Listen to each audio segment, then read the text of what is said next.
सो हम regular Gita class continue कर रहे हैं। अभी हम भागवतम की सीरीज पढ़ रहे हैं। सो ये फर्स्ट चैप्टर का हम आखिरी सेक्शन में आ गए हैं। So I think will read 1.1.20। Yes please share. तो जैसा कि आपको पता है सौनक सौनक आदि ऋषि जो है वो 6 प्रश्न पूछते हैं सूत गोस्वामी को। सूत गोस्वामी को एक एलिवेटेड आसन में, अभी परसों ही हम लोग ने गुरु पूर्णिमा मनाई है, तो वैसे ही सूत गोस्वामी को गुरु के रूप में स्वीकार करके वो लोग ये प्रश्न पूछ रहे हैं। तो अब ये 20वां प्रश्न हम देखते हैं क्या बता रही है। सॉरी 20वां श्लोक में, कृतवान किल कर्माणि सह रामेण केशव अतिमर्त्यानि भगवान गूढ़ कपट मानुषः। पढ़िए फटाफट कोई।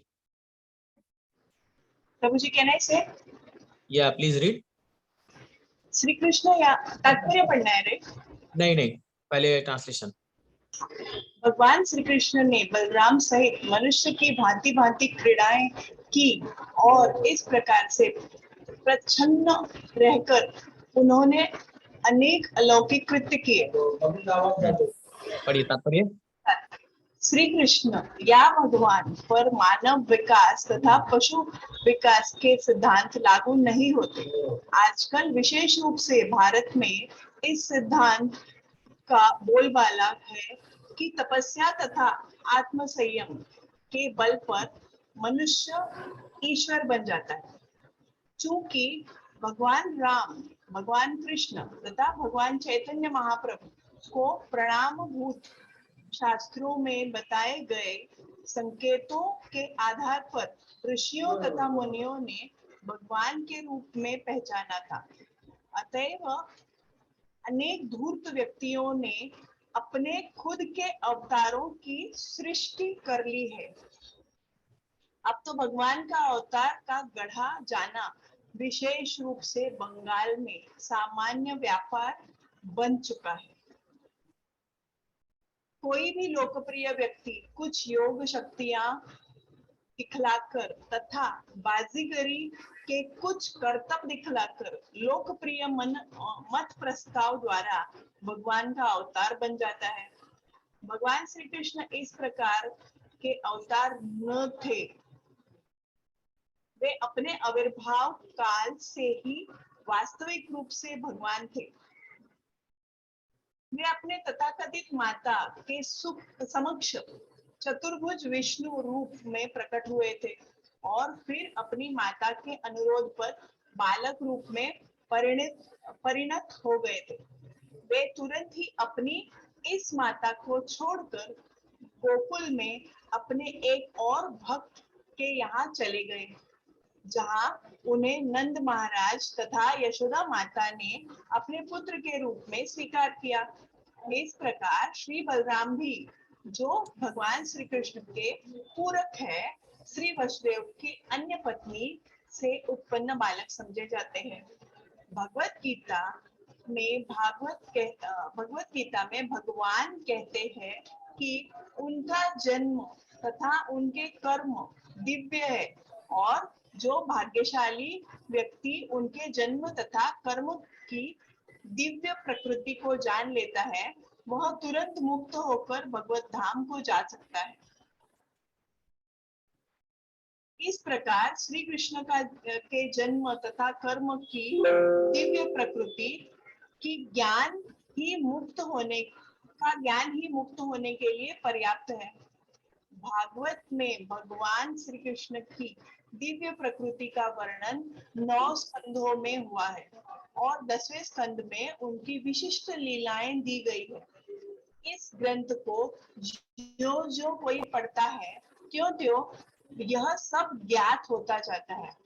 किंतु यहाँ यह ध्यान देना आवश्यक है कि भगवान ने माता की गोद में से ही अपनी अलौकिकता प्रदर्शित की और उनके सारे के सारे कार्यकलाप अति मानवीय है। यथा 7 वर्ष की आयु में गोवर्धन पर्वत को उठाना और ये सारे कार्य उन्हें वास्तविक पूर्ण पुरुषोत्तम भगवान सिद्ध करते हैं।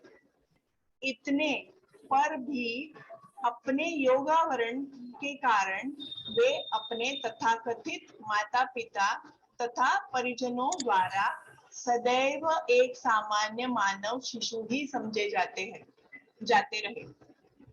जब भी वे कोई अत्यंत पराक्रमी कार्य करते, उनके माता पिता उसे अन्य रूप में ग्रहण करते। इस प्रकार वे अपने पुत्र के प्रति अविचल प्रेम से सदा तुष्ट रहते। अतएव नैमिषारण्य के ऋषिगण उन्हें मनुष्यवत बताते हैं, लेकिन वास्तव में वे परम शक्तिमान भगवान हैं। Okay, thank you. तो इस श्लोक में बता रहे हैं, इस सौनक ऋषि पूछ रहे हैं कि हे सुत गोस्वामी, हमें बताइए कि जो परम भगवान श्री कृष्ण है वो बलराम के साथ एक मनुष्य की लीला संपन्न करके दिखाए, मनुष्य के समान, और वो ऐसा प्रतीत होता है कि वो एक मनुष्य है, लेकिन उन्होंने बहुत बड़े बड़े महान कार्य किए हैं, तो हमें उनके बारे में जानना है। Okay, remove the sharing. तो प्रभुपाद जी बता रहे हैं एंथ्रोपोमॉर्फिज्म एंड जूमॉर्फिज्म।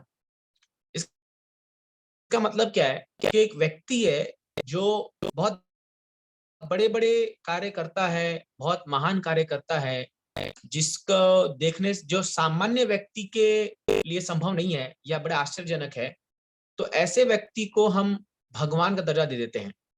ये भारत में बहुत प्रचलित था और अभी भी है। तो खास करके आप देखोगे गांव में ऐसे लोग जाते हैं और जो नादान लोग होते हैं उनके सामने ये कुछ बड़ा बड़ा चमत्कारी चीज दिखा करके वो बताते हैं कि हम भगवान हैं। आपको अभी ऐसा लग रहा होगा अरे ऐसा कोई कौन कर सकता है, लेकिन ऐसे बहुत लोग हैं जिन्होंने ऐसा किया है और लोगों ने उन पर अंधविश्वास करके बहुत कुछ अपना लुटाया है और उनके जीवन भी बर्बाद हो चुके हैं। बहुत लोगों का ऐसा हुआ है। प्रभा जी बता दें, स्पेशली बंगाल में तो ऐसा, इवन शिला भक्तिविनोद ठाकुर के समय में भी ऐसे कई लोग थे जो अपने आप को कृष्ण का अवतार मान करके रासलीला का ढोंग करते थे और घरों की स्त्रियों को बुलाते थे, तो और ऐसे सारे कुकर्म वो लोग करते थे अपने आप को भगवान मान करके। तो प्रभुपाद जी बताते हैं कि भगवान हमें यूं ही किसको नहीं मान लेना चाहिए। इवन आप अगर देखोगे तो इवन आज के जमाने में भी हम लोग जैसे अभी हम साईं बाबा कोई भगवान मान लेते हैं, शिरडी साईं बाबा या ये जो इधर और भी साईं बाबा ऐसे बने बहुत सारे लोग। ये फकीर हो सकते हैं, ये संत हो सकते हैं, लेकिन ये भगवान नहीं हो सकते। इनफैक्ट उन्होंने भी कभी नहीं कहा कि मैं भगवान हूं और मुझे वर्शिप करो। ऐसा हम कभी भी आप देखोगे ये ना शास्त्र प्रमाण करता है और ना ये लोगों ने अपने भ्रांत धारणाओं से जो है लोगों ने ही भगवान बना के बैठा दिया है। तो ये चीज बहुत ही गलत है। इसलिए शास्त्र बहुत क्लियर है, स्पेशली श्रीमद् भागवतम बहुत क्लियर है। और आगे जाके आप देखोगे एते चाम सकला पुंसा कृष्णस्तु भगवान स्वयं। शास्त्र सभी जो बोनाफाइड इनकारनेशन है भगवान के उनको प्रमाणित करता है। जैसे चैतन्य महाप्रभु, तो हम कह सकते हैं चैतन्य महाप्रभु भी जो है एक भक्त हो सकते हैं, लेकिन भगवान कैसे हो सकते हैं? नहीं, ये शास्त्र बताता है। महाभारत हो चाहे भागवतम हो, अन्य पुराण में वर्णन है चैतन्य महाप्रभु के बारे में। ये तो एक बात हो गई। दूसरी बात, वो ऐसा कार्य भी करते हैं जो एक सामान्य व्यक्ति के लिए असंभव है। जैसे भगवान कृष्ण गोवर्धन पर्वत को उठा रहे हैं, इतने असुरों को मार रहे हैं और लोगों को मुक्ति प्रदान कर रहे हैं।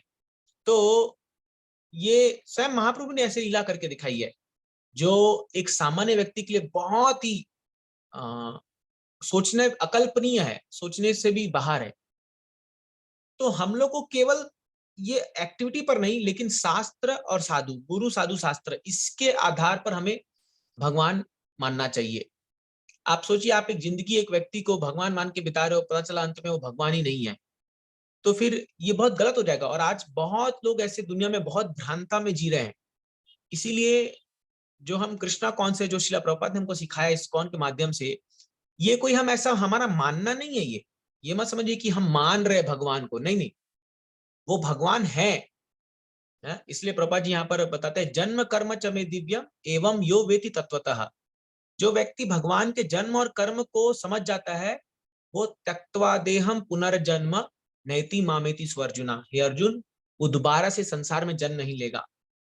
तो ये जो भगवान के जन्म और कर्म को समझने की बात है, ये कोई ऐसा नहीं कि हम मान रहे बोल के भगवान भगवान है, नहीं नहीं नहीं, भगवान ऑलरेडी भगवान है। अब हमारे ऊपर है, अगर हम उसको समझ जाएं तत्वतः में गुरु के शरण में जाकर के, तो हमारा जीवन सफल हो जाएगा, है ना। तो इसीलिए क्या है, हम लोगों को समझना होगा कि भगवान की लीला कितनी गुई है और उसको तत्व में समझना होगा। और ये कैसे होगा, ये भक्ति के माध्यम से होगा। इसीलिए भगवान को केवल ऐसे लौकिक श्रद्धा के आधार पर, मतलब लोगों के कहने पर भगवान मान लेना, ये मूर्खता है ना। तो आज एक कुछ लोग हैं, वो एक व्यक्ति को भगवान बना के बैठा दिए हैं, कल वही लोग जो है दूसरे को भगवान बना लेंगे। आप देखोगे इंडिया में ऐसा प्रचलन चलता है, कोई एक गुरु बहुत फेमस होता है एक टाइम में, उसको लोग भगवान मानना शुरू कर देते हैं, फिर उसका डाउनफॉल हो जाता है तो दूसरे को बैठा देते हैं ऊपर। लेकिन ये सही नहीं है। भगवान भगवान है, भगवान थे, भगवान है, भगवान रहेंगे। प्रभुपाद जी अक्सर कहते थे भगवान कृष्ण को भगवान बनने के लिए कोई तपस्या की दरकार नहीं है। वो जब 6 दिन के थे तभी भगवान थे, जब उन्होंने पुतना को मारा, और वो जब 100 साल के थे तभी भगवान थे, जब वो महाभारत के युद्ध में खड़े हुए थे। तो हर समय वो भगवान है, चाहे वो कोई भी लीला कर रहे हो, वो परम भगवान है। भगवान कभी भूलते नहीं है कि मैं भगवान हूं, है ना। तो इसीलिए जैसे कई मायावादी लोग कहते हैं कि हम सब भगवान हैं, लेकिन अभी हम भूल गए, और अभी हम जब तपस्या करेंगे, हम जब साधना करेंगे, तो हम जान जाएंगे कि हम भगवान हैं। ये मूर्खता है। भगवान कभी भी भूल नहीं सकते कि वो भगवान है, क्योंकि भगवान पर कभी माया का असर नहीं हो सकता। अगर भगवान पर माया का असर हो गया तो माया भगवान से ऊपर हो गई ना। हाँ, लेकिन भगवान अपने आप को योग माया के अंदर वशीभूत करा देते हैं। जैसे यहाँ प्रभुपाद जी तात्पर्य में लिख रहे हैं कि उनके माता पिता हमेशा सोचते थे कि ये तो मेरा बालक है, क्यों, वो प्रेम का आदान प्रदान करने के लिए। भगवान हमेशा ऐसी अपनी भगवत्ता को दिखाए हैं, अपनी लीला को दिखाए हैं, लेकिन भगवान ने अपने ही भक्तों को योग माया के वशीभूत में ला दिया, ताकि वो कभी भी उनको परम भगवान के रूप में नहीं माने, ताकि वो एक साधारण बालक के रूप में माने और उस साधारण बालक के रूप में उनको प्रेम दे। ये उनकी लीला है। लेकिन हमें कभी ये नहीं मानना चाहिए अरे ये भगवान तो साधारण लीला है, ये कैसे होगा। जैसे फॉर एग्जाम्पल, जब भगवान कालिया का दहन करने के लिए यमुना में छलांग मारे, सारे व्रजवासी बेहोश हो गए उस समय, या खासकर यशोदा मैया, आनंद महाराज पूरे बेहोश हो गए। और वो सोचने लगे ये क्या हो गया, अब कौन बचाएगा इसको, इतना जहरीला सांप है इसके अंदर, तो एकदम सेंसलेस हो गए थे। लेकिन बलराम जी को पता था अरे कुछ नहीं होने वाला, कान्हा को, कृष्णा को कुछ नहीं होने वाला है। और वो मुस्कुरा रहे थे और वो सबको बोले धैर्य रखो, धैर्य रखो, अभी देखना क्या होगा, धैर्य रखो। फिर वहां भगवान उसके फन पर नाचते हुए बाहर निकलते हैं, है ना। तो इसीलिए बलराम जी जो है वो भगवान के नित्य संगी है, और वो सब जानते हैं भगवान के बारे में कि क्या होने वाला है, लीला अभी कैसे क्या होने वाली है। तो और शुद्ध भक्त भी जानते हैं भगवान को, इस प्रकार शुद्ध भक्त लोग भी जानते हैं। तो इसीलिए हम लोग को जब कृष्ण को हम पूजा कर रहे हैं, हम उनकी उपासना कर रहे हैं, उनका नाम ले रहे हैं, उनके ग्रंथ पढ़ रहे हैं, हमें 100% कन्विक्शन होना चाहिए कि वो परम भगवान है। कई बार हम भक्ति में आते हैं लेकिन हम लोग को ये कन्विक्शन नहीं है कि कृष्ण परम भगवान है, और ये नहीं रहेगा तो आप हृदय से भक्ति नहीं कर पाओगे, आप अपना सर्वोच्च समर्पण नहीं कर पाओगे भगवान को। तो इसीलिए ये बहुत बार बार ये बात भागवतम में आएगी कि कैसे कृष्ण परम भगवान है, बार बार। इसीलिए हमें भागवतम पढ़ना चाहिए, गीता पढ़ना चाहिए, क्योंकि हमारा मन जो है वो डाउट करता है। हाँ, वो भगवान पे डाउट करता है, अरे क्या कृष्ण सही में भगवान है क्या, डाउट करता है। तो हम जो डाउट कर रहे हैं वो महामाया के अंदर डाउट कर रहे हैं हम लोग, और जो भगवान के शुद्ध भक्त डाउट करते हैं जैसे यशोदा नंद, ये लोग योग माया के अंदर डाउट करते हैं, अरे भगवान ऐसे कैसे कर दिए। जैसे जब कृष्ण ओखल में बंधे हुए थे तो वो जा करके 2 पेड़, यमल अर्जुन जो 2 पेड़ थे उसको उखाड़ के फेंक देते हैं। तो सब लोग बोलते हैं कि अरे ये किसने उखाड़ा, किसने उखाड़ा। तो सारे जो बच्चे थे वहां पर, जो भगवान के साथ वहां पर थे, वो कहते अरे इसने उखाड़ा इस पेड़ को। बड़े बड़े बड़े वृक्ष थे, बहुत बड़े बड़े वृक्ष थे वो, एक्चुअली में वो देवता थे, नल कुबेर मणिग्रीव, लेकिन श्राप की वजह से वो लोग पेड़ बने हुए थे। तो जब उखाड़ा उनको, तो सब लोग हैरान हो गए किसने उखाड़ा। बच्चों ने कहा कि कृष्ण ने उखाड़ा, लेकिन नंद महाराज बोले नहीं, ये अपने आप उखड़ गया होगा। नंद महाराज यशोदा इसको मानने को तैयार थी। जब माँ यशोदा भगवान कृष्ण के मुख में ब्रह्मांड को देखती है तो भ्रमित हो जाती है, और वो बोलती नहीं नहीं नहीं, ऐसा नहीं हो सकता, मेरा ही कुछ भ्रम है, मेरा माथा फिर गया लग रहा है, अपने बच्चों गले लगा लेती है। ये योग माया का प्रभाव है।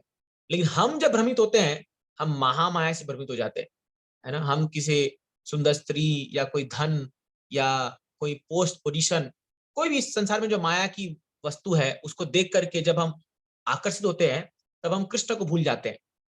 और हम डाउट करते हैं कि कृष्ण कृष्ण भोगता नहीं है, मैं भोगता हूँ इस माया का, मैं भोगता हूँ इस संसार का। तो इस वजह से हम भगवान को भूल जाते हैं। तो दोनों में डिफरेंस है। लेकिन जब हम तत्वतः में जान जाएंगे कृष्ण को, तब हमें हमें कभी भी माया स्पर्श नहीं करेगी फिर, है ना। तो इसीलिए इस बात को जानना बहुत जरूरी है कि कृष्ण कोई दुनिया के द्वारा बनाए हुए भगवान नहीं है, या वो आ, खाली बड़ा बड़ा काम दिखाए उसलिए भगवान नहीं है। वो भगवान थे, भगवान है, भगवान हमेशा रहेंगे। चाहे हम माने या ना माने, दुनिया माने ना माने, उससे कोई फर्क नहीं पड़ता। भगवान तो भगवान है। तो इसीलिए हम जब भगवान कृष्ण को भगवान मान रहे हैं, इसमें हमारी भलाई है। हाँ, भगवान को कुछ इससे लेना देना नहीं है, क्योंकि भगवान ऑफकोर्स भगवान की करुणा है, लेकिन भगवान के असंख्य भक्त हैं जो उनकी सेवा ऑलरेडी कर रहे हैं। तो हम भी उन भक्तों में जुड़ जाएंगे तो हमारा जीवन भला हो जाएगा। ये बात यहाँ बता रहे हैं। इसीलिए सौनकादिक ऋषि यहाँ पर भगवान सूत गोस्वामी से कह रहे, हे सूत गोस्वामी, भगवान की उन दिव्य लीलाओं के बारे में बताओ कि कैसे उन्होंने कपट मानुष के रूप में क्या लीला किया उन्होंने, वो हमें बताओ। तो प्रभा जी बता रहे इसमें कि भगवान जो है 9th कैंटो तक आप पढ़ोगे तो भगवान के ऐश्वर्य के बारे में आपको जानने का मौका मिलेगा, कैसे भगवान सृष्टि करते हैं, संरचना करते हैं। 10वें स्कंद में भगवान के गुह्य लीला के बारे में आपको जानने को मौका मिलेगा। परम भगवान का मोस्ट इंटीमेट पास्ट टाइम्स आपको पढ़ने का मौका मिलेगा, जो कि कृष्णा बुक में भी लिखा हुआ है। इसीलिए भक्तों को ग्रेजुअली जब भागवतम पढ़ते हैं ना, तो फर्स्ट कैंटो से, इसलिए हम एकदम धीरे धीरे भागवतम पढ़ रहे हैं अभी। क्यों? हम ये जब बार बार चर्चा करेंगे तो आपके मन में भगवान कृष्ण के प्रति एक सम्मान आ जाएगा, एक रेस्पेक्ट आ जाएगा, एक ऑ एंड रेवरेंस आ जाएगा। फिर जब आप 10th कैंटो की उनकी लीला पढ़ोगे ना, तब वो स्वीटनेस आएगी। तो पहले भगवान की ग्रेटनेस, उनकी महानता, फिर भगवान की स्वीटनेस, उनकी मधुरता। तो ये मधुरता चखने के लिए पहले हम लोगों को भगवान की महानता को जानना बहुत जरूरी है। इसलिए हम ग्रेजुअली आगे बढ़ रहे हैं श्रीमद् भागवतम में। जैसे जैसे हम बढ़ते जाएंगे, आप देखोगे आपके मन में भगवान के प्रति बहुत भाव उत्पन्न वो होगा, रेस्पेक्ट, एक सम्मान उत्पन्न होगा कि क्या है भगवान।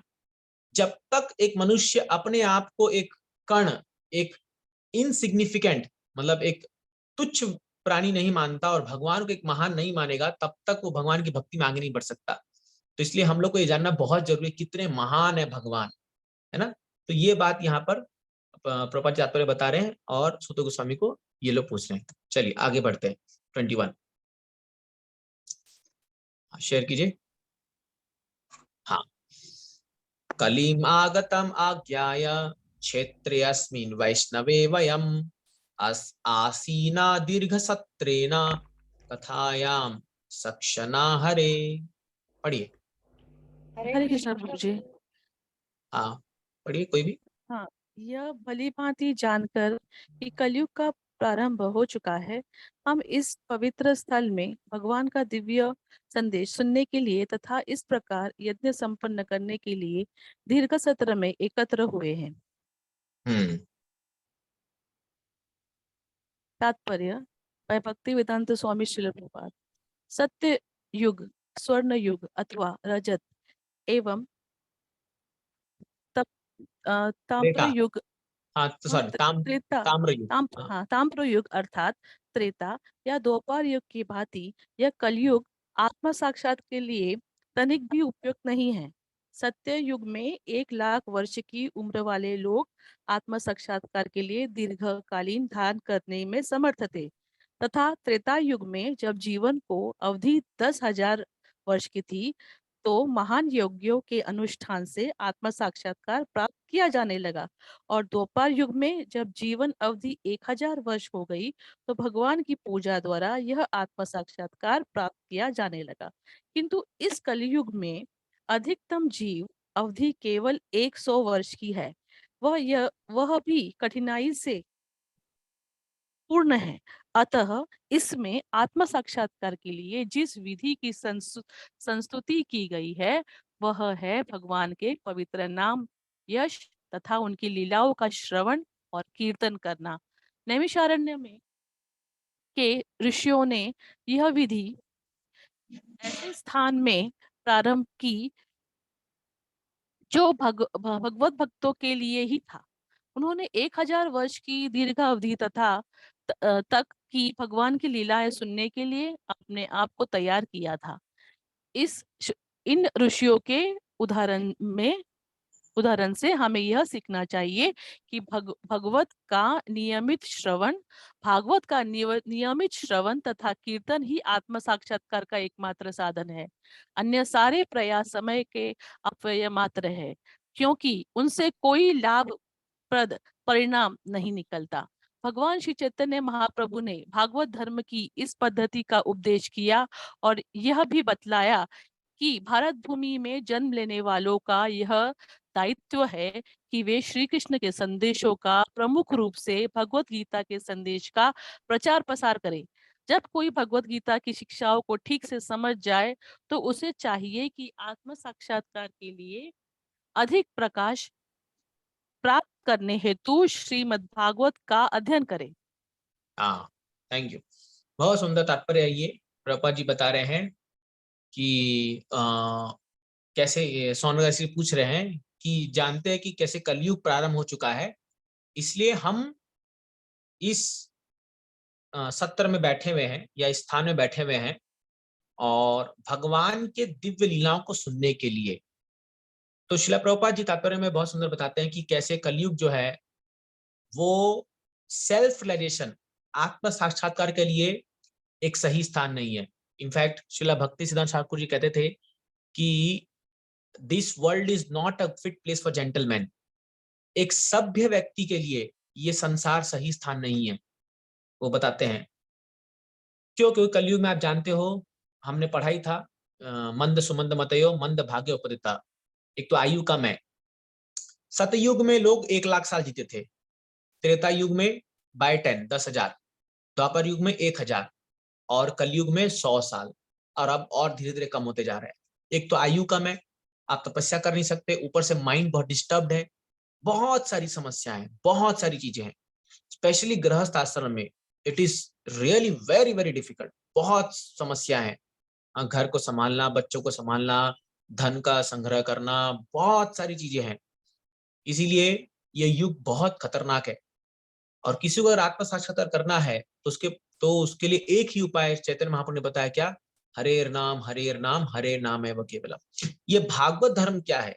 भागवत धर्म है भगवान का नाम जप करना और भगवान के बारे में सुनना, श्रीमद् भागवतम से सुनना, रिपीटेड हियरिंग, बार बार सुनिए, बार बार सुनना है हम लोग। ये ऐसा नहीं हम अब एक बार भागवत पढ़े तो हम समझ जाएंगे, नहीं, बार बार जब भी मौका मिले भागवत सुनना है, पढ़ना है उसको मन, क्योंकि हमारा माइंड इतना डिस्टर्ब रहता है इस कलयुग में कि हम लोग बार बार भगवान को भूल जाते हैं। ये सच्चाई है। तो इसीलिए कभी भी ये मत सोचिए कि अभी हम लोग बहुत, अब हम एडवांस ड्यूटी बन गए हैं, अब हम जो है हमें कुछ सुनने की दरकार नहीं है, हम सब जानते हैं। जैसे हमने ये सोचा कि हम जानते हैं, अब गए हम लोग, पतन वही हो जाएगा। क्योंकि माया को हल्के में नहीं लेना चाहिए कभी भी, वो सब भुला देगी।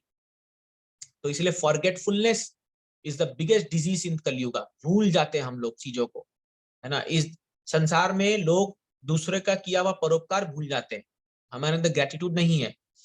तो इसीलिए हम ये भागवत के बातों को कैसे याद रखेंगे। तो प्रभुपाद जी बता रहे हैं कि सारे और जो प्रयास है ये विफल हो जाएंगे, इस युग में काम ही नहीं करेगा। इसीलिए हम लोगों को ये दो चीजों पर, मैं हमेशा जिन लोगों को प्रचार करता हूं मैं ये बात बार बार कहता हूं, ये दो चीजों पर ध्यान दीजिए। खासकर जो लोग नए भक्ति शुरू कर रहे हैं या इनिशियल डेज में, हरिनाम जप करना और भागवत को पढ़ना, ये दो चीज आप कभी भी नहीं मत छोड़िए। आप कोई भी आचार्य से पूछिए, हमारे पूरे इस्कॉन में कोई भी ड्यूटी से, वो कहेंगे दो चीज को ध्यान दीजिए, ठीक से नाम जप कीजिए और भागवत को पढ़िए, प्रभुपाद जी के ग्रंथों को पढ़िए, बार बार पढ़िए। क्योंकि रियली इसमें यही एक ऐसा जादुई चीज है जो जो मतलब मैजिक करेगा, जो हमारे इस कोयले से काले हृदय को जो है धीरे धीरे साफ करेगा और उसको शुद्ध बनाएगा। और कोई उपाय नहीं है, और कोई उपाय नहीं। नाता परतन उपाय सर्ववेदेषु दृश्यते। तो हरे कृष्ण महामंत्र कहा गया है, सारे वेदों में ढूंढ ढूंढ तो निकाला, दृश्यते देखा, बट नाता परतन उपाय, और कोई उपाय नहीं इस कलयुग से बचने का। तो इसलिए इतना खतरनाक है ये युग इसलिए आप लोग नियमित रूप से इसको अपना नियम बनाइए कि हर दिन हम नियमित अपना जो जप है, जितने माला हम करते हैं वो जप करेंगे, और एटलीस्ट आधा घंटा तो प्रभुपाद जी ग्रंथ पढ़ेंगे, चाहे वो छोटे स्मॉल बुक्स हो, चाहे वो बिग बुक्स हो, चाहे वो गीता हो, भागवतम हो, जो भी हो, हम नियमित रूप से जो है उनको पढ़ेंगे, उनका अध्ययन करेंगे। ये बहुत बहुत जरूरी है। अगर हम ये चीज में ध्यान नहीं देंगे तो धीरे धीरे हमारी भक्ति जो है वो स्लैक हो जाएगी। वो जो ये भक्ति का आनंद आ रहा है ये धीरे धीरे खत्म हो जाएगा। तो सोचिए, आज से 5000 साल पहले ये लोग 88,000 ऋषि लोग बैठ के सुनने के लिए, केवल सुनने के लिए बैठे हैं ये लोग, हाँ, सूत गोस्वामी से भगवान लीला है, क्योंकि भगवान लीला इतनी दिव्य है। हाँ, जन्म कर्म च दिव्यम, दिव्यम मतलब है ट्रांसेंडेंटल है। वो इस भौतिक संसार के चीजों से लिप्त नहीं होती है। ऑर्डिनरी जो सिनेमा सॉन्ग है या कोई ग्राम्य कथा है या पॉलिटिकल बातें हैं, जो भी चीजें हैं, ये सब इस भौतिक संसार से लिप्त है। लेकिन भगवानी कथाएं, भगवानी लीलाएं जो है इस भौतिक संसार से लिप्त नहीं है, वो इसके परे हैं, वो इसके परे हैं। ये हम लोग को जानना चाहिए। और इसीलिए अंत में महाप्रभु बताते हैं, भारत भूमि ते मनुष्य जन्म होइलो जार, जन्म सार्थक करी कर परोपकार। भारत भूमि में जिस लोगों ने जन्म लिया है उनका बहुत बड़ा दायित्व है। क्या है वो? जन्म सार्थक करी, अपने जन्म का उद्धार करके कर परोपकार। पूरी दुनिया आज भारत को देख रही है। अगर आप देखोगे अभी के समय में पॉलिटिकली भी जो आप देखोगे, पूरी दुनिया भारत को देख रही है लीडरशिप के लिए और उसके लिए। बट क्यों? क्योंकि भारत के जड़ें इतनी मजबूत है, इसके रूट्स इतने मजबूत हैं कि उसको कोई उखाड़ नहीं सकता। क्योंकि ग्रंथ पर विश्वास, भारतीय संस्कृति, भारत का जो इसका ज्ञान है, जो इसके ग्रंथ है, वो इतने महान है। इसीलिए हम लोग को प्रयास करना चाहिए कि प्रत्येक व्यक्ति को जितना हमसे हो सके हम प्रचार करें, लोगों को गीता भागवत के बारे में बताएं, उनको पढ़ाएं, खुद भी पढ़ें, दूसरों को पढ़ाएं। हाँ, खुद भी पढ़े। प्रचार करना बहुत जरूरी है, बहुत जरूरी। और अभी एकदम गोल्डन एज आ रहा है, अभी ऐसा युग आ रहा है जहां पर प्रचार बहुत जोर शोर से फैलेगा। आप देखोगे इस्कॉन का भी प्रचार बहुत जोर से फैलेगा, क्योंकि अगले साल ही हमारा टीओपी मंदिर ओपन होने वाला है मायापुर में, जो टेम्पल ऑफ वैदिक प्लानेटोरियम। तो ऐसी भविष्यवाणी है कि वो मंदिर ओपन होने के बाद चैतन्य महाप्रभु की कृपा से बहुत विस्तारित रूप में प्रचार होगा, पूरे गांव गांव में महाप्रभु का नाम फैलेगा। तो इसीलिए हमें भी वो जो प्रचार की जो एक लहर बहने वाली है, उसमें हम लोगों को ही भाग लेना है। और हमको अपने अपने स्तर पे, जैसे भी आपके सोसाइटी में, आपके घर में, आपके गांव में, आपके शहर में, जहीं पर भी आप हो, प्रचार कीजिए, लोगों को बताइए गीता के बारे में, भागवतम के बारे में बताइए, सत्संग प्रोग्राम रखिए। हाँ, साथ में बैठिए, पढ़िए, जैसे हम लोग अभी पढ़ रहे हैं, आप लोग ऐसा प्रोग्राम अपने घर में कर सकते हो। घर में 5-6 लोग को बुलाइए, बैठ के मैं हफ्ते में 1 दिन भागवतम पढ़िए, ग्रंथ पढ़िए। जो हेल्प आपको चाहिए आपको मिलेगा, आप लीजिए, उनको माला जप कराइए, और देखिए धीरे धीरे कैसे ये लहर जो है ये आगे बढ़ती है। और आप देखोगे एक क्रांतिकारी चेंज आएगा। अभी भी आ रहा है दुनिया में बहुत बड़ा क्रांतिकारी चेंज भारत की वजह से, लेकिन अभी समय आ रहा है कि इसके जो स्पिरिचुअल नॉलेज जो है वो पूरा टॉप पे आना चाहिए, पढ़ना चाहिए ये चीजें। तो इसीलिए यहाँ प्रभुपाद जी ये अर्ज कर रहे हैं, हम सबसे बता रहे हैं कि हमारी जिम्मेदारी है, खासकर हम लोग ने जो भारत में जन्म लिया है, बड़ी जिम्मेदारी है उसकी। ठीक है, चलिए आगे बढ़ते हैं। किसी का कोई प्रश्न है या कुछ कमेंट्स है यहाँ पर, तो हम अभी ले सकते हैं थोड़ा। तुमको नहीं, अभी प्रभु जी पढ़ेंगे। हाँ ठीक है ना, प्रभु जी को पढ़ ले तो प्रभु जी के बाद हम पढ़ेंगे। हरे कृष्णा। नहीं, कुछ भी किसी का कोई प्रश्न है? नहीं। ओके। कृष्ण प्रभु जी, दंडवत हाँ, प्रणाम। यस माता जी। नवदा भक्ति है ना, हाँ, तो उसमें हम कौन सी भक्ति करते हैं नवदा भक्ति में? हाँ, तो नवदा भक्ति जो है, श्रवणम कीर्तनम विष्णु स्मरणम पाद सेवनम अर्चनम वंदनम दास्यम साख्यम आत्मनिवेदनम, ऐसे करके जो है 9 भक्ति का रूप है। हमारे मुख्यतः हमारे आचार्य ने कहा है श्रवणम कीर्तनम, भगवान के बारे में सुनना और भगवान के बारे में कीर्तन करना। तो हरे कृष्ण महामंत्र कीर्तन करना और श्रवण करना, उनके बारे में सुनना, ये 2 मुख्य बताया गया है। वैसे 9 में आप कोई भी भक्ति करोगे तो वो आपको पूरा फल देता है, लेकिन चैतन्य महाप्रभु ने इस 2 पर बल दिया है, श्रवणम कीर्तनम। भगवान लीलाओं को सुनिए, भगवान के हरिनाम को सुनिए और जप कीजिए, कीर्तन कीजिए। तो ये करने से क्या होगा? श्रवणम कीर्तनम से फिर स्मरणम आएगा, फिर आप स्मरण कर पाओगे। लेकिन 9 में से कोई भी एक अंग जो है वो आपको पूरा लाभ दे सकता है, शुद्ध कृष्ण प्रेम प्राप्त करा सकता है। और अम्बरीश महाराज तो पूरी 9 भक्ति को रिकमेंड किया, पूरा 9 करते थे वो, सब कुछ करना चाहिए हम लोग। अगर आप देखोगे हम इस्कॉन में सभी 9 प्रकार के पूरे भक्ति करते हैं, जैसे हम श्रवण भी करते हैं, कीर्तन भी करते हैं, भगवान का स्मरण भी करते हैं, वंदना मतलब प्रार्थना भी करते हैं, फिर अर्चनम जो उनकी अर्चना भी करते हैं, सारे भक्ति हम करते हैं। लेकिन इसमें प्रमुख है श्रवणम और कीर्तनम। जो स्टार्टिंग है श्रवणम, पहले सुनिए, भगवान लीला को सुनिए, हरिनाम को सुनिए, उससे भक्ति स्टार्ट होती है। ठीक है, हरे कृष्ण। हरे कृष्ण। चलिए नेक्स्ट पढ़ते हैं, टेक्स्ट 22। 22 ऊपर कीजिए, ये 23 हो गया। हाँ, त्वं न संदर्शितो धात्रा दुस्तरम निस्तितिर्सताम कलिम सत्वहरम पुंसाम कर्णधार इवार्णवम। पढ़िए।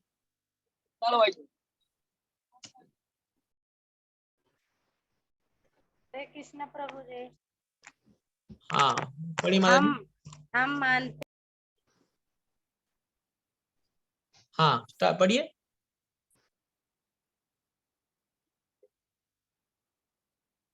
यस, कोई और? Aman too, you want to read? हरे यस प्रभु जी। अरे वो बंद होगा लेकिन यस प्रभु जी, मैं रीड। हाँ रीड, पढ़ो। प्रभु जी फ्रॉम ट्रांसलेशन ना? Translation, yes. ओके। हम मानते हैं कि दैवी इच्छा ने हमें आपस में मिलाया है, आपसे मिलाया है, जिससे मनुष्य के सत्व का नाश करने वाले उस कपिल रूप दुर्लभ सागर को तरने की इच्छा रखने वाले हम सब आपको नौका के कप्तान के रूप में ग्रहण कर सके। तात्पर्य, हाँ यस, हाँ कलयुग कंटिन्यू। मनुष्यों के लिए अत्यंत खतरनाक है। यह मानव जीवन तो आत्मा साक्षात्कार के लिए ही नियमित मिला है, किंतु इस युग की करलता के कारण लोग जीवन के लक्ष्य को पूरा भूल चुके हैं। इस युग में आयु क्रमशः घटती जाएगी। लोग अपनी स्मृति, कोमल भावनाएं, बल तथा उत्तम गुण खो देंगे। इस युग की विशेषताओं की सूची इस ग्रंथ में 12वें स्कंद में दी गई है। अतः जो लोग इस जीवन का उपयोग जीवन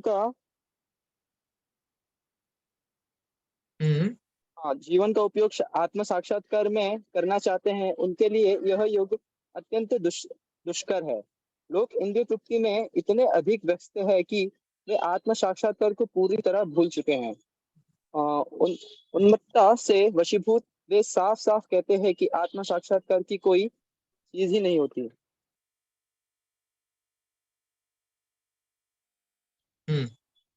आगे। आत्म साक्षात्कार की कोई चीज ही नहीं होती। ये विशाल यात्रा एकमात्र क्षण है, क्योंकि वे यह नहीं समझते कि यह संक्षिप्त जीवन आत्म साक्षात्कार की विशाल यात्रा का एकमात्र क्षण है। समूची शिक्षा पद्धति इंद्र तृप्ति की ओर उन्मुख है, और यदि कोई विद्वान इस पर थोड़ा भी सोचे तो वह देखेगा कि यह युग के सारे बच्चों को जानबूझकर तथाकथित शिक्षा रूपी बंधनशालाओं में भेजा जा रहा है। वधशाला स्लॉटर हाउस, वधशालाओं में भेजा जा रहा है। यस, वधशाला। अतएव विद्वान पुरुषों को इस जीवन के प्रति सचेष्ट रहना है, और यदि वे इस घोर कलयुग रूपी समुद्र को पार करना चाहते हैं तो उन्हें नैमिषारण्य के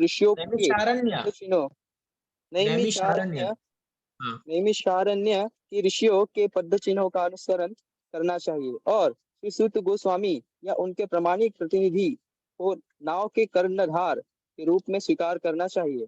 वह नाव श्रीमद् भागवत या श्रीमद् भगवद गीता के रूप में ही भगवान श्री कृष्ण का संदेश ही है।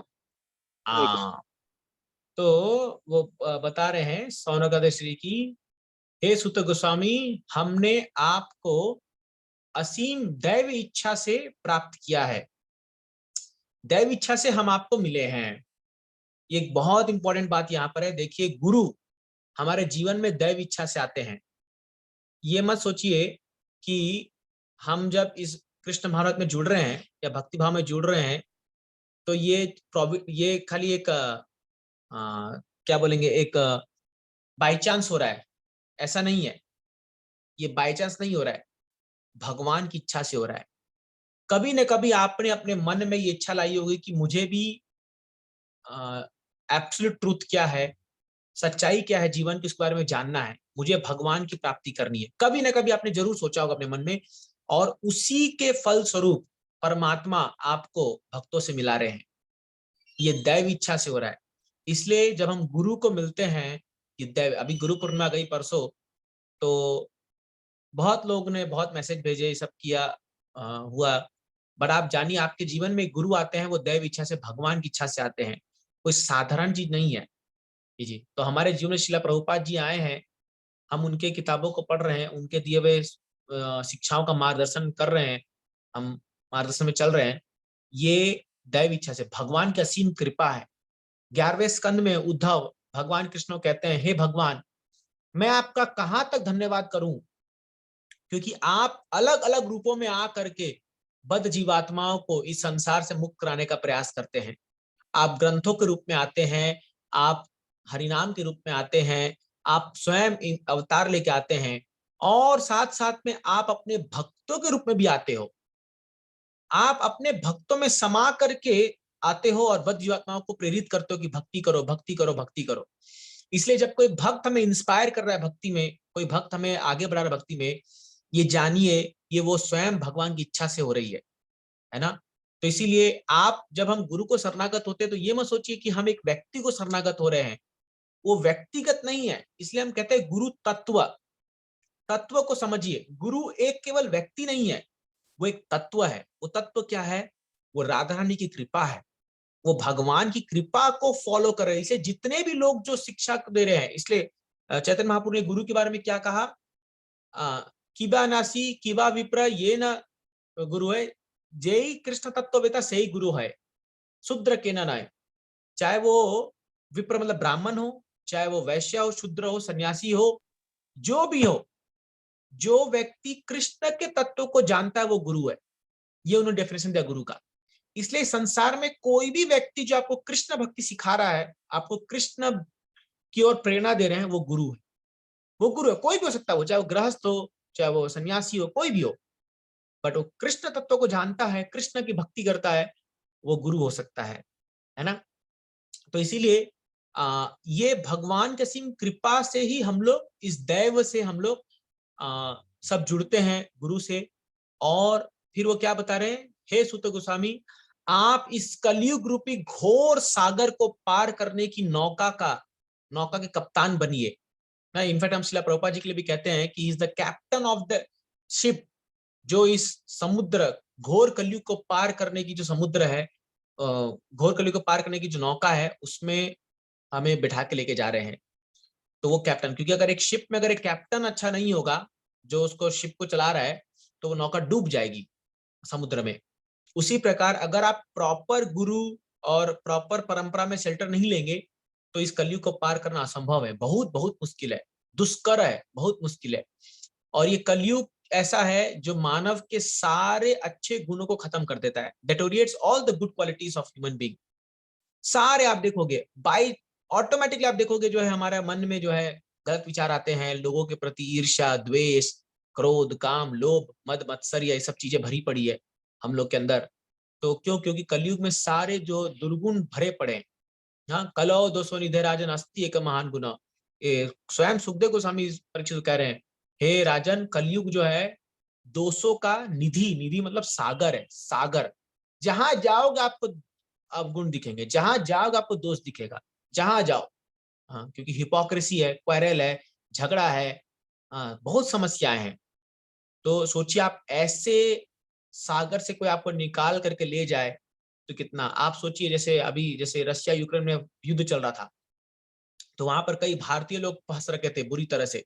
अब सोचिए, आप गोलाबारी चल रही है, बमबारी हो रही है, आप घर में बैठे हो, कभी भी आके बम गिर गया, कितना भयावह सिचुएशन होगा। आप जरा सोचिए, कितना भयंकर सिचुएशन होगा कि आप घर में बैठे हो, ऊपर से बम गिर गया, क्या करोगे? कुछ नहीं कर सकते, कहाँ भागोगे? हर जगह गोली चल रही है। और उस सिचुएशन में क्या हुआ कि भारतीयों को सम्मान पूर्वक गाड़ी में बैठा करके निकाला गया वहां से। हाँ, यहाँ के प्रधानमंत्री ने फोन कर दिया रक्सिया में, और उनके लिए फायरिंग बंद हो गई, और आधे घंटे में उनको निकाला गया। सोचो क्या राहत मिला होगा उनको, उस मौत के पूरे कुएं से उनको निकाल करके बाहर निकाल के लाया गया। जब अपने देश पहुंचे क्या फील हुआ होगा, सोचिए आप कि हम मौत के पूरे उससे बच के आए। वैसा ही ये कलयुग है, हर क्षण हम लोग एक तरह से मर रहे हैं। मतलब तरह तरह की परेशानी, बीमारी, समस्याएं, टेंशन, एंजाइटी, कितने सारी समस्याएं हैं इस दुनिया में। हम लोग हर क्षण, हमारा जीवन वो हो रहा है, परेशानी में झुलस रहा है। और ये जो इस्कॉन है, कृष्ण कॉन्शियस मूवमेंट है, जो प्रभुपाद जी ने चलाया है, ये मूवमेंट, ये उस शिप की तरह है, ये उस जहाज की तरह है जो हमको इससे निकाल के बाहर लेके जा रहा है स्लोली स्लोली। तो सोचिए हमें कितना ग्रेटफुल होना चाहिए, हमें कितना कृतज्ञ होना चाहिए प्रभुपाद जी का, उनके भक्तों का, सभी इस्कॉन मूवमेंट का, जो हमें ये मौका दे रहे हैं। How grateful we should be, कि क्या हमें जीवन में दे रहे हैं। हम इसका कभी चुका नहीं पाएंगे, इसका जो कर्ज है ये हम पर, इस चीज का जो ये हमको दे रहे हैं। और हो सकता है अभी हम ये रियलाइज नहीं कर रहे हो, बट जैसे जैसे समय बीतेगा और आप ये रियलाइज करोगे कि हमें क्या मिल गया, कितना बड़ा धन हमें मिला है इस कृष्ण भक्ति को प्राप्त करके। तो इसलिए इसको रियलाइज करना चाहिए। कई लोग होते हैं जो रियलाइज नहीं करके इसी में दोष ढूंढते हैं, हाँ, भक्तों को क्रिटिसाइज करते हैं, और उल्टा सीधा करके भक्ति को छोड़ देते हैं हाथ से। कितने बड़े दुर्भाग्यशाली है वो लोग, आप सोचिए कितना बड़ा दुर्भाग्य है कि वो लोग जो है इसका फायदा नहीं उठा पाते हैं और अपने जीवन को जो है इस प्रकार बर्बाद कर रहे हैं। तो इसीलिए क्या है, हम लोग को ये we should be grateful that कि हमें ऐसा मौका मिला है, और हमें जो है ये भक्ति करके भगवत धाम जाने का मौका मिल रहा है। ये बार बार नहीं मिल सकता, जरूरी नहीं है कि हमें हर लाइफ में ऐसा मौका मिले। तो इस लाइफ टाइम में मौका मिला है, मेक श्योर, पूरा प्रयास कीजिए कि हम इस जन्म को सक्सेसफुल बनाएं। कैसे भी करके हम लोग को इस जन्म को सक्सेसफुल बनाना है, और हमें भक्ति करते करते आगे बढ़ना है। इसी जन्म में भगवत धाम वापस जाना है, चाहे कुछ भी हो जाए। We are not going to compromise for anything else. हमें और कोई भी चीज में माया के प्रलोभन को लेकर के हमें कॉम्प्रोमाइज नहीं करना है अपने लाइफ से। हमें वो अल्टीमेट गोल चाहिए। और भले अभी हम ठीक से फॉलो नहीं कर पा रहे हैं, भले हम अभी उतने परफेक्ट नहीं बन पा रहे हैं, लेकिन फिर भी जो है हम धीरे धीरे जब हम आगे बढ़ेंगे, हम धीरे धीरे जब इसमें आगे बढ़ते जाएंगे, तो आप देखोगे हम लोग निपुण होते जाएंगे, होते जाएंगे। बस लगे रहना है। जीवे तो यो मुक्ति पदे सदाय भाग। सो ब्रह्मा जी कहते हैं केवल जीते रहिए भक्ति में, समा उधर चैंटिंग करते रहिए, मंदिर आते रहिए, गीता भागवतम पढ़ते रहिए, समा उधर जो है आगे बढ़ते रहिए, रुकना नहीं है, बस रुकना नहीं है। Make sure we don't stop, we don't stop bhakti process, never. चाहे गलती हो जाए, चाहे कुछ भी हो जाए हमारे जीवन में, वो तो हम जानते नहीं हमारे कर्मानुसार क्या सामने आ जाए, बट वी कांट स्टॉप। कोई हमें रोक नहीं सकता, है ना। हमें भक्ति में आगे बढ़ते रहना है, हमें करते रहना है, करते रहना है, करते रहना है, करते रहना है। ये जब डिटर्मिनेशन रहेगा, भगवान इससे बहुत खुश होते हैं। तो इवन प्रभुपाद जी तात्पर्य में लिखते हैं भगवद गीता के, कि एक भक्त के जीवन में बड़े से बड़ा दुख क्यों ना आ जाए, भले उसके कोई निजी संबंधी की मृत्यु क्यों ना हो जाए, कोई परिजन, कोई परिकर, कोई उनके घर वाले, कुछ भी हो, फिर भी वो अपनी भक्ति नहीं रोकता, वो अपनी भक्ति नहीं रोकता, वो चलता रहता है, क्योंकि वो जानता है तो समय का फेर है, ये चीजें होती रहेगी। इसीलिए that determination that I have to move forward no matter what, ये चीज आपको जीवन में लानी होगी, तब जाके आप भक्ति में दृढ़ बन जाओगे और आगे चलते चलोगे। तो इसीलिए लास्ट में प्रभुपाद तात्पर्य में कह रहे हैं कि the ship is the message of Lord Krishna in the form of Bhagavad Gita and Bhagavatam. ये जो नाव है, ये भगवान कृष्ण की जो उपदेश है, जो गीता भागवतम के रूप में दी गई है, ये वो शिप है, और हमें इसका सहारा लेकर के आगे बढ़ना है। चलिए आखिरी श्लोक इस चैप्टर का हम पढ़ते हैं, टेक्स्ट 23। ब्रूहि योगेश्वरे कृष्णे ब्रह्मण्ये धर्म वर्मणि स्वाम काष्ठाम अधुनोपेते धर्मकम शरणम गता। यस, पढ़िए आशीष परपोर। हरे कृष्ण प्रभु जी। पढ़िए, यस बिंदु माता जी आप पढ़िए जल्दी से।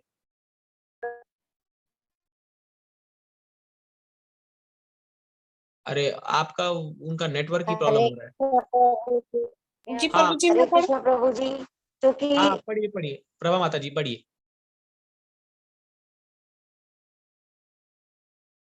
वाह अच्छा, पढ़ने के लिए चल रहा है। हरे कृष्ण प्रभु जी। हाँ जी आप पढ़िए प्रभु जी। यस। चूंकि परम सत्य योगेश्वर श्री कृष्ण अपने निज धाम के लिए प्रयाण कर चुके हैं, अतएव कृपा करके हमें बताए कि अब धर्म ने किसका आश्रय लिया है। तात्पर्य, धर्म मूल रूप से साक्षात भगवान द्वारा स्थापित आचार संहिता है।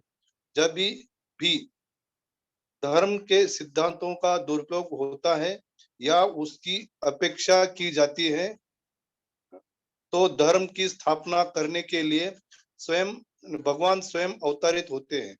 इसका उल्लेख भगवत गीता में किया गया है। यहाँ पर नैमिषारण्य के ऋषि मुनि इन्हीं सिद्धांतों के विषय में पूछ रहे हैं। इस प्रश्न का उत्तर आगे दिया गया है। श्रीमद् भागवतम भगवान की दिव्य वाणी का स्वरूप है। इस प्रकार यह दिव्य ज्ञान एवं धर्म का पूर्ण स्वरूप है। इस प्रकार श्रीमद् भागवतम में प्रथम स्कंद के अंतर्गत मुनियों की जिज्ञासा नामक प्रथम अध्याय के भक्ति वेदांत तात्पर्य पूर्ण हुए। हाँ, तो आखिरी प्रश्न ये पूछ रहे हैं, छठा है कि हे सुत गोस्वामी, धर्म के जो नियम है वो सब अब कृष्ण भगवान अपने धाम जाने के बाद किसके आश्रय है? कि जैसे ही कृष्ण अपने धाम चले गए तो अब धर्म किसके आश्रय में रहेगा? कौन धर्म के नियम समझाएगा, कौन पालन करेगा? क्योंकि जब भगवान कृष्ण धरती पर थे तब सब लोग धर्म का पालन करते थे और सब लोग जो है धर्म के अनुरूप चलते थे। लेकिन भगवान जाने के बाद धर्म अब किसके सहारे रहेगा, ये बात अभी जो है सौनकादि ऋषि सुत गोस्वामी को पूछ रहे हैं। तो इसीलिए यहाँ पर प्रभुपाद जी तात्पर्य बता रहे हैं कि इसका जो प्रश्न का उत्तर जो है सुत गोस्वामी आगे देंगे। और श्रीमद् भागवतम जो है वो एक दिव्य भगवान की ध्वनि है, transcendental sound representation of the personality of God. और इसीलिए ये सारे धर्मों का ग्रंथ है, धर्म ग्रंथ है। इसलिए भागवतम, इसके उत्तर में आगे भगवान वो कहेंगे कि जो मैंने आपको पहले बताया था कि ये श्रीमद् भागवतम जैसे भगवान कृष्ण चले गए तो ये श्रीमद् भागवतम भगवान छोड़ के चले गए हैं जो हमें धर्म के बारे में सिखाएगा। और फिर आगे बोले सवै पुंसा परो धर्मो, ये दूसरे चैप्टर में आएगा। तो जो दूसरा चैप्टर है ये बहुत ही सुंदर श्लोक है। इसमें सारे भागवतम के हिट श्लोक है। जैसे कोई फिल्म के हिट सॉन्ग्स होते हैं वैसे ये divinity and divine service second chapter बहुत ही सुंदर अध्याय हम पढ़ने वाले अगले क्लास से। तो प्लीज अटेंड कीजिएगा, ये बहुत ही सुंदर आने वाला है। तो ये 6 प्रश्न जो है ये सूत गोस्वामी से पूछते हैं, मैं इसको रिवाइज कर दूंगा। इसमें जैसे पूछते हैं कि मनुष्य के लिए सबसे दुर्लभ, सबसे मनुष्य के लिए बेस्ट चीज क्या है, what is the best thing to do in life for a human being. हाँ, फिर प्रश्न पूछते हैं कि ये भगवान के सभी अवतारों के बारे में बताइए और स्पेसिफिकली भगवान के लीला अवतार के बारे में बताइए। तो पुरुष अवतार, लीला अवतार दोनों के बारे में पूछते हैं। फिर एक प्रश्न पूछते हैं कि शास्त्रों का निचोड़ क्या है ना। और एक प्रश्न पूछते हैं कि धर्म किसके सानिध्य में आया है। और एक छठा प्रश्न था वो अभी याद नहीं आ रहा इसमें। तो ऐसे करके 6 प्रश्न पूछते हैं और आप देखोगे 6 के उत्तर जो है वो क्रमशः धीरे धीरे आप बताते जाएंगे सूत गोस्वामी इनको, और ये पूरा भागवतम की भूमिका निभाएंगे बहुत सुंदर रूप से। जो है ये भागवतम एक प्रवाह में चलती जाएगी और इतना सुंदर एक एक उपाख्यान आएगा जो आप कभी सोचे नहीं होगे।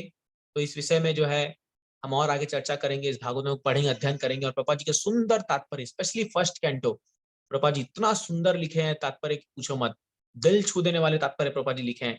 और हमारे इग्नोरेंस को हटा करके भक्ति देने वाले प्रभु जी तात्पर्य लिखा है। ठीक है, तो हम यही विराम देंगे। आप किसी का कोई प्रश्न है, कुछ आपको इस चैप्टर में से कुछ पॉइंट्स कहना है तो आप लोग कह सकते हैं। प्रभु जी, मेरा निजी प्रश्न है। हाँ जैसे सोचिए कि कोई घर में चाहे कोई सदस्य या समाज में कोई किसी की मृत्यु हो जाती है, हाँ तो हमारे में बोलते हैं कि जैसे भगवान की सेवा नहीं करना चाहिए, पूजा नहीं करना चाहिए, जो 12-13 दिन होता है।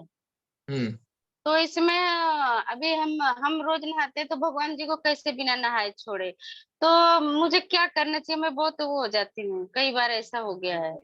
नहीं नहीं, तो इसमें क्या है माता जी, हम डीटी वर्शिप नहीं करते क्योंकि हम अशुद्ध हो जाते हैं, पर हम हाँ। चैंटिंग कर सकते हैं। तभी तो हरिनाम अभी बताया था प्रभा जी की कोई और उपाय नहीं है, तो हम चैंटिंग कर सकते हैं, माला कर सकते हैं। तो ज्यादा माला कीजिए, जितना समय आप भगवान के उसमें रखते थे उतना माला बढ़ा दीजिए, उतना समय। मान लीजिए अगर आपको आधा घंटा लगता था भगवान की सेवा करने में, जो बने डीटी वर्शिप या वो सब में, तो उतना माला बढ़ा दीजिए, बस वही करना है।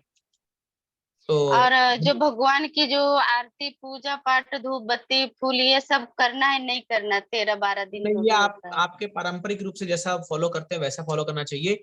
और अगर नहीं तो किसी पंडित को आप बुला के करा सकते हैं, या उस समय के लिए अपने विग्रह जो भी आप ऐसा आप घर में लड्डू गोपाल या जो भी रखते हैं उनको किसी दूसरे घर में दे दीजिए, आपके पड़ोसी में दे दीजिए उतने दिन तक कि भाई आप सेवा कीजिए। ऐसा हम कर सकते हैं। इसीलिए नहीं, लड्डू को इसीलिए गृहस्थों को घर में डीटी रखने के लिए मना करते हैं, प्रभुपाद जी ने इसलिए मना किया है क्योंकि बहुत सारे नियम उनको लग जाते हैं, इसलिए वो वर्शिप नहीं कर पाते प्रॉपरली, फिर अपराध लग जाता है। तो इसीलिए क्या है, लोग डीटी मंदिर में होना चाहिए, विग्रह की सेवा मंदिर में होती है और आपको मंदिर आना चाहिए। ये इसलिए प्रभुपाद जी ने मंदिर में विग्रह की योजना बनाई है, घरों में योजना नहीं बनाई है। घरों में आप केवल फोटो रखिए, लेमिनेशन रखिए भगवान का, ताकि उतना स्ट्रॉन्ग नियम पालन नहीं कर पाए। बट स्टिल अगर हमारे घर में है भी, तो ऐसे दिनों में हम लोगों को है डीटी को स्पर्श नहीं करना चाहिए और उनका वर्शिप नहीं करते हैं क्योंकि हम अशुद्ध हो जाते हैं। तो फिर हरिनाम जप कीजिए, यही एक साधन है। हाँ, धन्यवाद है। हरे कृष्ण प्रभु जी। हरे कृष्णा। हरे कृष्ण प्रभु जी। यस माता जी, बोलिए। प्रभु जी, मुझे पूछना था, जैसे कि कोई अपना अगर कोई गुजर जाए और वो भक्त ना हो, तो उसके लिए हम भजन कीर्तन जैसे करते हैं, तो क्या वो उसको मिलेगा और वो हमें कितने दिन तक करना चाहिए? हाँ, तो जब भी मान लीजिए अगर जितने अभी जो भी दिन तक उनका वो रहता है, जो अंतिम क्रिया पूरी होती है, तब तक में हम उनके नाम से कीर्तन कर सकते हैं, गीता पढ़ सकते हैं, भागवत पढ़ सकते हैं।